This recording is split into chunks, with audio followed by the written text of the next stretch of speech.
Assalamualaikum warahmatullahi wabarakatuh. Kembali bersama dengan saya Agus Rahmat Payorojo. Senang sekali pagi hari ini saya bisa bersama-sama dengan sahabat-sahabat semuanya. Dan saya mengucapkan selamat tahun baru Islam 1445 Hijriah yang hari ini jatuh ya. Sahabat-sahabat semuanya, kita akan melihat tayangan breaking news yang berkaitan dengan Kejaksaan Agung yang merilis berita kaitan dengan penahanan ya dengan inisial WAS pada tanggal 18 Juli atau kemarin ya. Yang ini saya sampaikan bahwa ini disiarkan dari Kompas TV. Nah, WAS ditahan mohon maaf yang secara kebetulan beliau adalah owner dari PT Kara Nusa Investama ya. Yang ini merupakan konsorsium dari perjanjian dengan PT Antam yang dari tahun 2021 hingga 2023. Nah, kerugian dari negara itu kurang lebih 5,7 triliun. Dan sebelumnya sudah ditahan pula ada 4 orang dengan inisial HW, GAS, AA, dan OS ya. Dan yang terakhir ini adalah WAS yang tadi saya sudah sampaikan yang merupakan direktur utama. Dan kita akan lihat nanti dalam breaking news itu satu hal yang juga penting ketika ada juga pertanyaan dari wartawan, apakah ini juga ada keterkaitan dengan beberapa berita yang berkembang, ada kaitannya dengan yang sering disebut yang dengan perkara BTS ya. Tetapi di situ disampaikan bahwa dari Kejaksaan Agung tidak menafikan gitu ya. Oke, kita lihat bersama ya, kita pantengin bersama. Wabarakatuh. Om Swastiastu, rekan-rekan media yang saya banggakan, terima kasih atas kehadirannya pada sore hari ini. Ya. Ada 2 hal yang mau saya sampaikan dalam press conference pada sore hari ini. Pertama, sebagaimana rekan-rekan media saksikan, ya, hari ini dilakukan proses penahanan terhadap tersangka WAS. WAS ini adalah owner PT Kara Nusantara Investama atau Kara. Yang bersangkutan ditahan dalam perkara konsorsium perjanjian dengan PT Antam tahun 2021-2023 dengan kerugian negara seluruhnya adalah 5,7 triliun. Yang sebelumnya perkara ini sudah ditetapkan tersangka sebanyak 4, yaitu HW, GAS, AA, dan OS, dan hari ini bertambah menjadi 5, yaitu WAS. Ya, banyak media yang menanyakan kepada saya, apakah yang ditahan pada hari ini ada terkait dengan nama yang beredar di perkara BTS? Ya, jawabannya ya. Tapi perkara ini khusus adalah perkara yang ditangani oleh Kejaksaan Tinggi Sulawesi Tenggara. Sebelah kanan saya ini adalah tim penyidik dari teman-teman Sulawesi Tenggara yang memeriksa di sini. Ya. Kenapa ada 2 orang? Salah satunya adalah tersangka juga atas nama OS. Ya. Dia adalah direktur utama PT LAM ya, yang pemilik sahamnya yang hari ini kita tetapkan sebagai tersangka dan dilakukan penahanan. Ya. Ownernya ya. Udah jelas ini ya perkaranya ya. Selanjutnya pada hari ini juga saya sampaikan terkait dengan ketidakhadiran dari saksi AH. Ya.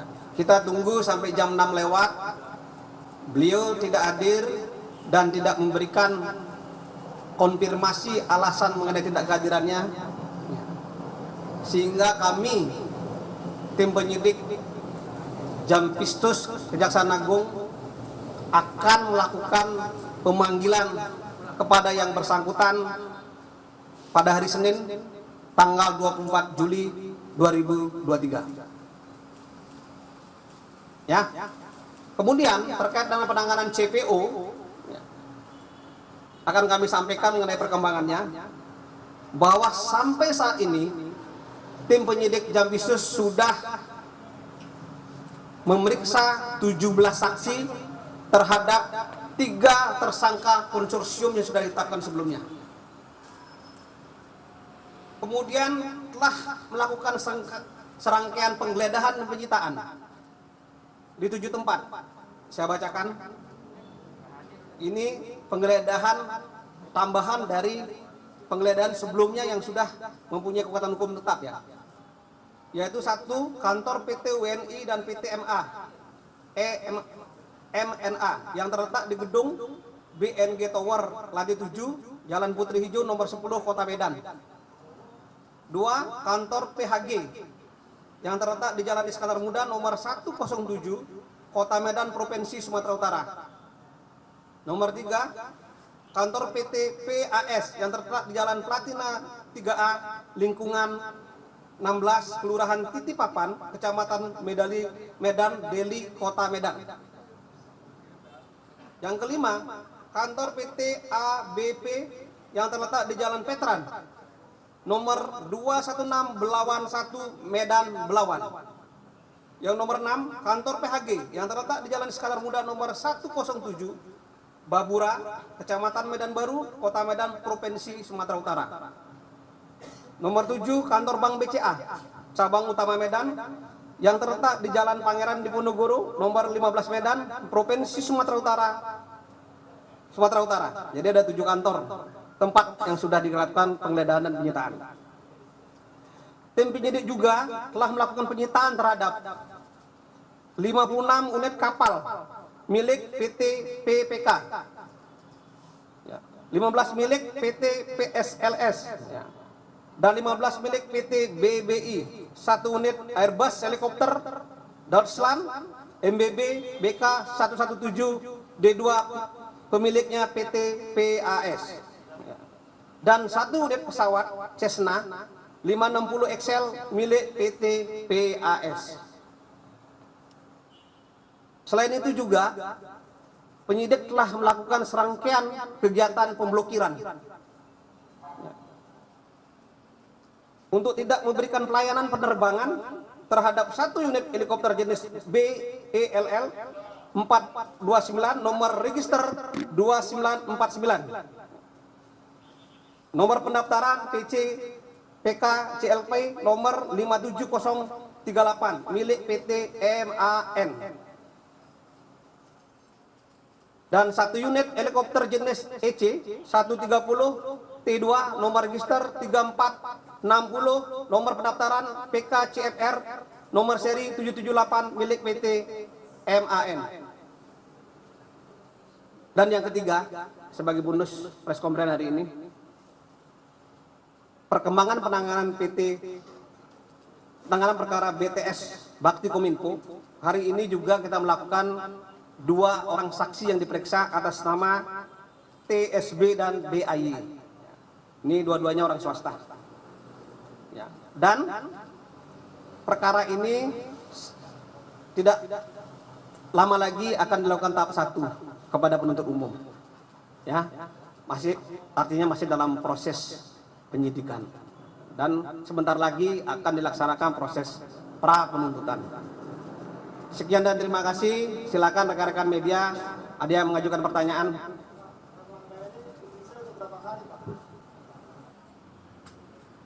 Pak Erlangga ini dari hasil informasi, ya, hari ini dilakukan koordinasi untuk pemanggilan. Kami belum dapat pemeriksaan, berapa kali kami belum pemeriksaan, karena sebelumnya juga ada 7 orang yang sudah jadi terpidana, ya, pelaksanaannya yang sudah mempunyai kekuatan hukum tetap sudah dilaksanakan juga. Saya belum sempat mendapatkan informasi. yang kita laksanakan pada hari ini bahwa yang bersangkutan tidak hadir dan kita akan melakukan pemanggilan lagi. Silakan yang lain.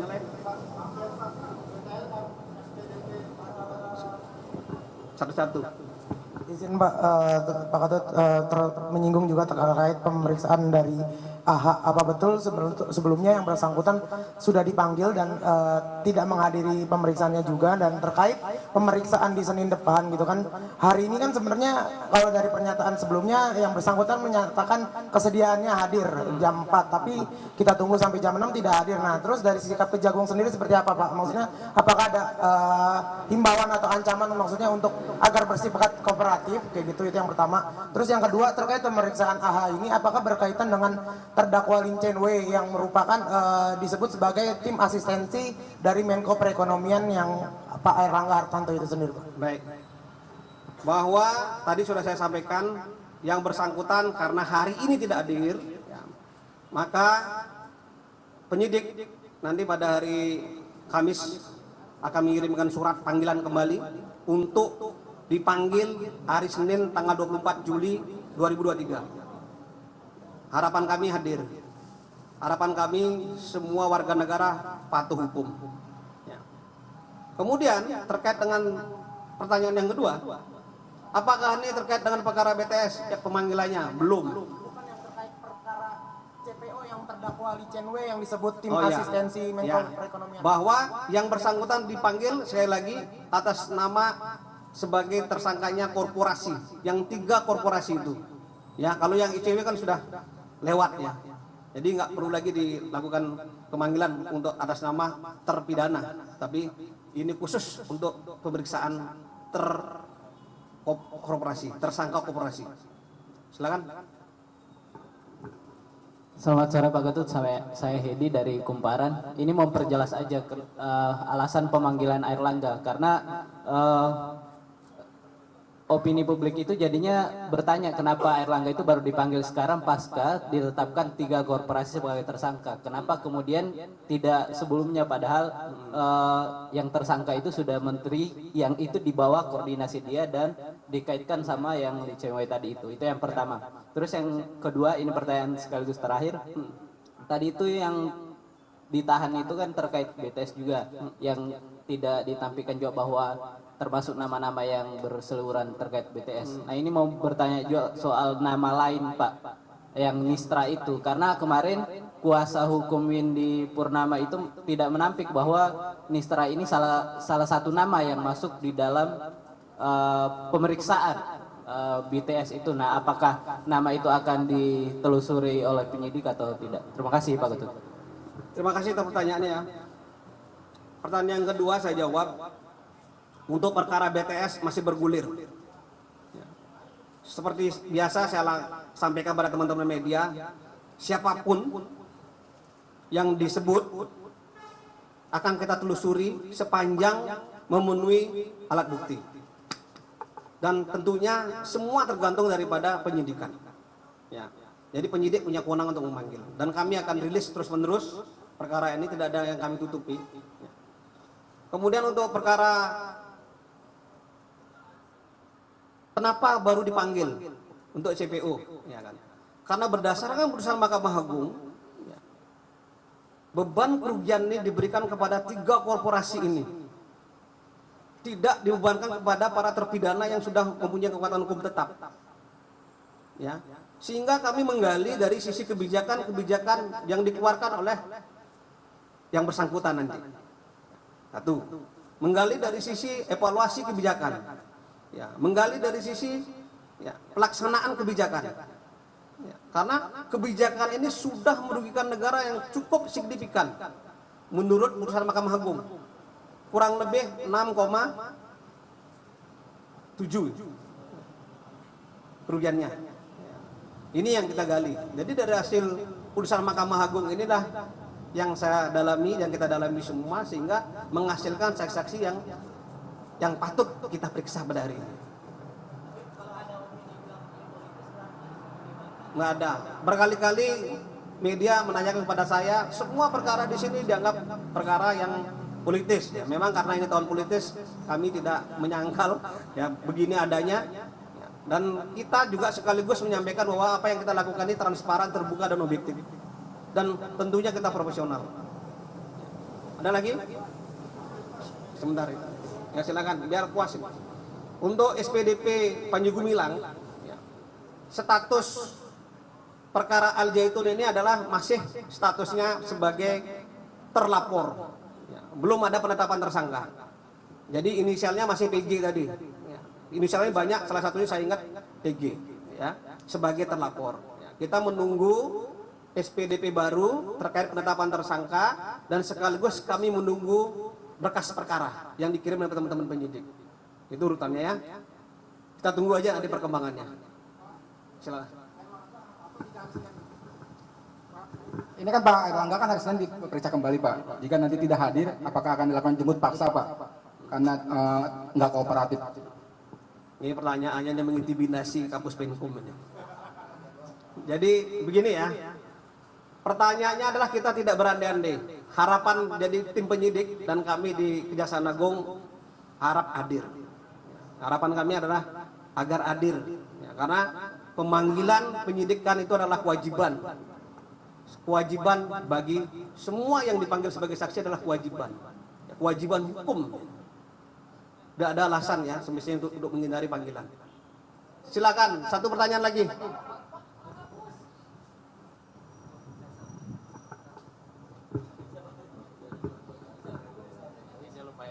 Ya Pak, ini soal BTS ya. Ini kemarin kan Menteri Kominfo baru bilang ya, Pak Jokowi ini mau bentuk Satgas Percepatan Pembangunan Infrastruktur Komunikasi. Nah ini salah satunya kan ngelanjutin BTS ya proyeknya yang memang mangkrak itu. Nah ini kan lagi ada kasus hukum ya Pak ya, di pengadilan atau kejaksaan sendiri. Nah ini menurut Kejaksaan Agung sendiri, apakah nanti kerja penyidikan dan kasus hukum yang lagi dilakukan ini bakal terganggu dengan keberadaan Satgas yang bakal Presiden Jokowi bentuk ini? Lalu kan seluruh proyek yang ditemukan kasus korupsi biasanya kan dihentikan ya Pak ya. Nah karena aparat penegak hukum ini kan harus memeriksa dan membuktikan benar atau tidaknya kejahatan dan men-tracing seluruh tersangka yang terkait dengan kasus itu. Nah tapi ini proyeknya kan harus dilanjutkan, bahkan Presiden bikin Satgas ya. Nah ini gimana menurut Kejagung ini soal ini? Terima kasih, ini pertanyaannya bagus ya. Sekali lagi saya tegaskan, semua program pemerintah kami dukung. Ya. Kalau ada penyidikan sudah tuntas, berarti pemeriksaan lapangan itu juga sudah selesai. Baik terkait kerugian negara maupun pemeriksaan TKP. Ya. Sehingga kami juga ya akan mendampingi proyek itu sampai selesai. Karena apa? Kepentingan masyarakat yang kita utamakan. Kepentingan negara yang kita utamakan. Ya. Karena kalau ini didiamkan, negara akan tambah rugi. Ya, dan masyarakat akan tambah rugi. Kita harus cepat. Karena tadi saya bilang penyidikan sudah selesai, perkara sedang bergulir, ya, tidak akan mengganggu proses yang sedang berjalan. Ya, karena penghitungan kerugian negara dan proses pemeriksaan TKP sudah selesai. Tidak akan mengganggu, bahkan kita dukung, kita support. Kalau kita dimasukkan lebih bagus. Satu lagi saya buka. Pak Ketut, kan ini sebentar lagi mau tahap 1 ya, artinya itu konstruksi hukumnya ini bakal selesai atau nanti bakal diusut lagi ke penerima aliran dana yang disebutkan di dokumen pemeriksaan. Nah soal status penerima fasilitas atau dana itu yang mengembalikan itu statusnya gimana ya? Apakah bakal terhapus pidananya atau gimana? Baik, pertanyaan cukup bagus, ini sebenarnya belum bisa saya jawab sebenarnya. Tetapi sekali lagi saya sampaikan, semua yang terkait aliran dana sudah kita lakukan pemeriksaan secara intensif. Rekan-rekan media mungkin sudah tahu ya. Setiap hari kita rilis ada 3-4, ada bahkan ada 7 orang yang kita periksa terkait dengan perkara BTS ya. Jangan khawatir. Siapa saja yang diperiksa, kok ada yang belum diperiksa. Yang belum diperiksa bukan berarti tidak akan diperiksa. Tetap kita lakukan upaya-upaya pemeriksaan untuk apa? Untuk menggali pembuktian transparan mungkin dan seobjektif mungkin. Ya. Karena apa? Nanti kalau sudah sidang, tidak ada yang bisa kita tutupi semua. Termasuk tadi ada pengembalian 27 miliar. Bagaimana statusnya sampai saat ini? Sampai saat ini masih kita lakukan pendalaman-pendalaman. Ya, mungkin dalam waktu dekat, 1 minggu ke depan, ya, teman-teman penyidik akan menentukan status dan akan Pak Dirdik nanti akan menyampaikan. Ya, jadi alat bersabar dulu. Ya, rekan-rekan media yang saya banggakan, lagi satu nih karena senior saya kasih nih. Makasih Pak. Pak, untuk pastian aja soal pengakuan Mahathir bahwa Barakallah selain 27M ada penggalian 8M. Yang dipastikan apakah untuk membukti bahwa memastikan ada tidaknya, apakah diperiksa lagi Pak Mahathir Pak? Makasih Pak. Terima kasih ya. Ini menjadi pertanyaan teman-teman media sejak Pak Mahathir mengembalikan 27 miliar. Tetapi informasi yang kami terima sampai saat ini, pengembalian dari saudara Mahathir itu adalah sama dengan yang diakui ketika mereka melakukan konferensi pers.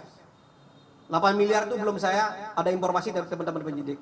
Atau mungkin itu bersumber dari tersangka atau terdakwa IH ya. Mungkin itu, tapi saya belum tahu persis kalau Pak Mahathir sendiri yang menyampaikan ya. Yang jelas pada 27 miliar inilah hampir mirip dengan yang dikembalikan kepada kita. Ya. Apakah yang bersangkutan akan dipanggil lagi? Tentu semua tergantung daripada penyidik. Ya. Karena yang bersangkutan statusnya pada saat diperiksa dan digeledah sebagai saksi ya, bukan sebagai pengacara. Ingat ya, karena kemarin banyak yang protes sama kami, Pak, ini melindungi profesi lawyer atau pengacara ya. Saya tegaskan di sini bahwa yang bersangkutan diperiksa atau digeledah berdasarkan pengakuan yang bersangkutan dan yang bersangkutan diperiksa sebagai saksi. Ya, sekian dan terima kasih rekan-rekan media. Assalamualaikum warahmatullahi wabarakatuh dan Om Santi Santi Om.